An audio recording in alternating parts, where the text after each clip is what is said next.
Հանրապետությունում ջրանջատումների աղմկահարույց ժամանակացույցի վերաբերյալ որոշումը Veolia ջուրընկերությունը ջրային կոմիտեի հետ չի համաձայնեցրել, ասել է կոմիտեի նախագահ Արամազդ Ղարամքալյանը։ Նրա խոսքով ջրանջատումներ լինելու են ինչպես ամեն տարի, սակայն ոչ Veolia ջրի 3 ներկայացրած գրաֆիկով, 2 շաբաթից կներկայացվի ջրամատակարարման նոր գրաֆիկ։ Պարբերական ջրանջատումների պատճառը Ղարամքալյանի պարզաբանմամբ գյուղերի, արվարձանների, բնակիչների այգիների ոռոգումն է, ամառվա ամիսների կրկնակի ջրի ծախսով։ Ջրանջատման հիմնական պատճառը խմելու ջրի սպառումն է։ Այն, որ մենք ունենք սահմանափակ ջրային ռեսուրսներ, հատկապես ամառվա պիկ ամիսներին, դա փաստ է։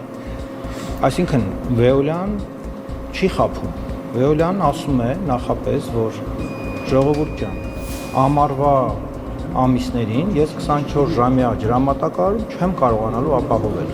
Ինչ այդպես է, մենք ունենալու ենք ջրանջատումներ։ Հարցը հետևյալն է. այդ ջրանջատումների տևողությունը ինչպիսին պիտի լինի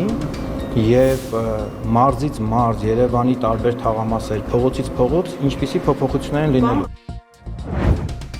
Մոտ մեկ շաբաթ հայ-վրացական սահմանին արգելափակված հայկական բեռնատարների հարցին Հայաստանի կառավարությունը դեռ լուծում չունի, քանի որ վրաց գործընկերներից չի կարողանում պարզաբանում ստանալ, թե ինչու թույլ չեն տալիս հայ վարորդներին անցնել սահմանը եւ պահանջում են $700։ Խնդրել եմ հստակ նշել, թե որ մեքենայի վարորդը ինչ խախտում է արել այսօր 3 կամ 3 չառաջի օրը, որովհետև եթե շատ կոնկրետ ասվի, որ այ օրինակ այս մեքենայի վարորդը այս փաստաթղթերը չի ունեցել, դա լրիվ ուրիշ իրավիճակ է, եւ մյուս իրավիճակը, որ այսօր մեզ չի ներկայացվում, ուղղակի մեքենաները այնտեղ կանգնած են եւ պարզաբանում էլ չի ներկայացվում, դա ուրիշ իրավիճակ է։ Կառավարության այսօրվա նիստում ընդունվել է ավտոմեքենաների գազաբալոնների խստացված ստուգման մասին որոշումը։ Այսուհետ մասնագիտացված լաբորատորիաներում դրանց ստուգման եւ սերտիֆիկացման գործընթացը կտեսաձայնագրվի։ Լաբորատորիաները պետք է պահեն այդ ձայնագրությունները առնվազն կես տարի ժամկետով։ Անհրաժեշտության դեպքում դրանք կկարողանան ստուգել իրավապահները։ Իրավական ակտի կիրառման դեպքում կներդրվի հանրային ծառայությունների որակի վերահսկողության ավելի լավ համակարգ, ինչպես նաև գազաբալոնների վկայագրման ոլորտի նկատմամբ վերահսկողություն իրականացնող տեսչական եւ ոլորտում քաղաքականություն իրականացնող համապատասխան նախարարությունը տեսագրությունների առկայությամբ ստանում են նոր գործիքակազմ ոլորտում գործունեություն ծավալող լիցենզավորված կազմակերպությունների կողմից ավտոտրանսպորտային միջոցների վրա տեղադրված բալոնների վկայագրման պրոցեսների ուսումնասիրության միջոցով թերությունների հայտնաբերման, առկա ռիսկերի նվազեցման, ինչպես նաև անբարեխիղճ տնտեսվարողների նկատմամբ վարչարության իրականացման հիմքեր ապահովելու համար։ 2025 թվականին Հայաստանում արձանագրվել է գազաբալոնով մեքենաների 5 պայթյուն։ Սեղմված գազը Հայաստանում մեքենաների հիմնական վառելիքի տեսակներից է։ Դեռևս 2005 թվականից գործող օրենսդրության համաձայն գազով լիցքավորվող ավտոմեքենաների սեփականատերերը պետք է 2 տարին մեկ անցնեն բալոնների լաբորատոր ստուգում։ Գազալցակայաններին արգելվում է սպասարկել այն մեքենաները, որոնք նման ստուգում չեն անցել։ Տեսականորեն բալոնների սերտիֆիկացմանը պետք է հետևի քաղաքաշինության, տեխնիկական եւ հրդեհային անվտանգության տեսչական մարմինը, սակայն գործնականում նման ստուգումներ չեն իրականացվում։ Ժնևում սկսվել է Իրանի եւ ԱՄՆ-ի միջև անուղղակի բանակցությունների վճռորոշ 3-րդ փուլը։ Օդակայանում դիվանագետների եւ շվեյցարացի պաշտոնյաների հետ հանդիպելուց հետո Իրանի արտգործնախարար Աբբաս Արաղչին անմիջապես խորհրդակցել է Օմանի իր գործընկեր Բադր Ալ-Բուսայդիի հետ։ Հանդիպման ընթացքում հստակեցվել է Թեհրանի դիրքորոշումը պատժամիջոցների վերացման եւ միջուկային խնդրի վերաբերյալ։ Իրանցի նախարարը սոցցանցերում հայտարարել է, որ իրենք բանակցությունների սեղանի շուրջ են վերադառնում, վճռական լինելով հնարավորինս շուտ հասնել արդարացի համաձայնության։ Այս դիվանագիտական գործընթացը տեղի է ունենում Վաշինգտոնից հնչող խիստ նախազգուշացումների ֆոնին։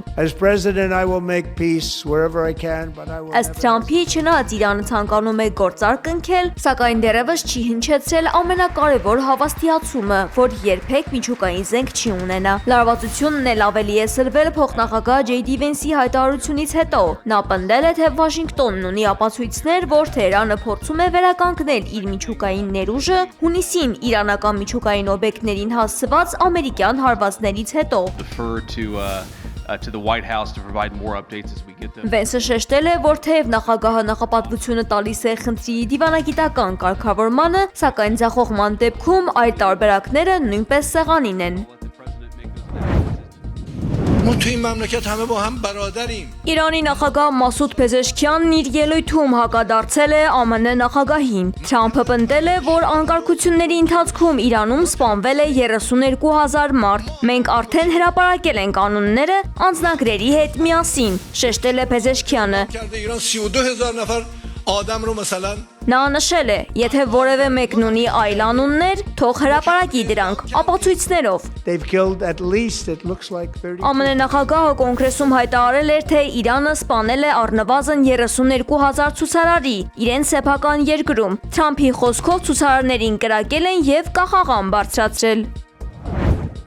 As it stands now, the Department of Homeland Security, the Coast Guard, others. ԱՄՆ պետքարտուղար Մարկո Ռուբիոն դիմել է Իրանի կառավարությանը, նշելով, որ տարբեր երկրների հետ ունեն պայմանագրեր խաղաղ միջուկային ծրագիր իրականացնելու եւ դեմ չեն, որ Իրանն էլ նույնը անի։ Տարբեր երկրներ ունեն վերգետնյա ռեակտորներ եւ ներմուծում են վառելիք։ Those vessels, if they were American citizens or permanent residents, according Ռուբիոյի խոսքով, եթե Իրանը ցանկանում է միջուկային ծրագրով էներգիա ստանալ եւ ոչ թե վտանգ հանդիսացող զենք, դա հնարավոր է փոքր մոդուլային ռեակտորներով ստանալ։ Պարզվում է ամերիկյան կողմը այստեղ որևէ խնդիր չի տեսնում։ Խնդիրը խորը ստորգետնյա ռեակտորներ հարստացնելն է։ Մեջբերում անցյալում ունեք 20 եւ նույնիսկ 60% հարստացման պատմություն։ Գումարած կառուցում եք հրթիռներ, որոնք կարող են պոտենցիալ մարտագլխիկներ կրել։ Չեմ կարծում, որ զենքի արտադրությամբ չհետաքրքրված երկիրը նման գաղափարներ կունենար։ Սանկտ Պետերբուրգում Ռուսաստանի անվտանգության դաշտային ծառայությունը ձերբակալել է 2 մարդու։ Նրանք կասկածվում են բարձրաստիճան զինվորականի դեմ ահաբեկչություն նախապատրաստելու համար։ Ըստ իրավապահ մարմինների ձերբակալվածները գործել են Ուկրաինայի հատուկ ծառայությունների հանձնարարությամբ։ Նրանք ինքնաշեն պայթուցիկ սարք են տեղադրել զինվորականի ավտոմեքենայի տակ։ Գերատեսչությունը հրապարակել է տեսանյութ, որտեղ պատկերված է պայթուցիկի տեղադրման գործընթացը։ Տեղի ունեցածի վերաբերյալ ձերբակալվածներն արդեն տվել են խոստովանական ցուցմունքներ։ ԱՄՆ-ում բնակվող Կուբայի 10 քաղաքացիների եւ Կուբայի սահմանապահների միջև փոխհրաձգության հետևանքով 4 մարդ սպանվել է, 6-ը վիրավորվել։ Կուբայի ներքին գործերի նախարարության տվյալներով զինված անձինք Ֆլորիդայից փորձել են ներթափանցել Կուբա ահաբեկչություն իրականացնելու նպատակով։ Նրանց մոտորանավակում հայտնաբերվել է զենք եւ զինամթերք։ ԱՄՆ պետքարտուղար Մարկո Ռուբիոն հայտնել է, որ Միացյալ Նահանգները հետաքննում է միջադեպը եւ կանի ամեն ինչ դեպքի մանրամասները պարզելու նպատակով։ Միևնույն ժամանակ հավելել է, որ ԱՄՆ կառավարությունը այս ամենին ներգրավվածություն չի ունեցել։ Դեպքը տեղի է ունեցել ԱՄՆ-ի եւ Կուբայի միջև լարվածության աճի ֆոնին։ ԱՄՆ-ն արգելափակել էր Վենեսուելայից նավթի մատակարարումը Կուբա, ինչն էլ ավելի է սրել երկու երկրների հարաբերությունները։ Այս ամենը տեղի էր ունեցել Վենեսուելայի նախագահ Նիկոլաս Մադուրոյի ձերբակալությունից հետո։